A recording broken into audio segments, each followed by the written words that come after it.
متوجها إلى جهة الكعبة الشريفة الله أكبر এজন্য ঈদুল আযহা কোরবানির ঈদ বাঙালির ছেলেরা ঈদুল আযহা দুই রাত ওয়াজিব নামাজ শেষের সাথে এই ইমামের পিছনে কারণমুখী হয়ে আদায় করছি আল্লাহু আকবার।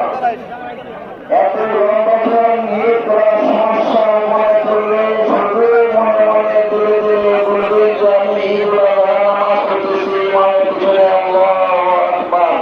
এতটুকু বললে আল্লাহ তাআলা কবুল করবেন ইনশাআল্লাহ।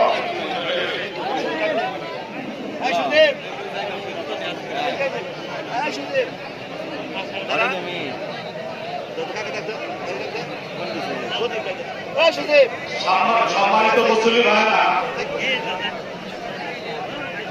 এদের সামনে আপনারা যেভাবে দান করে দাঁড়িয়ে আছে একটু দক্ষিণে ঢুকেন না কেন? সবাই একটু দক্ষিণে ঢুকে দাঁড়িয়ে আছে কেন? আনার কাতারের ভিতরে ঢুকে পড়ে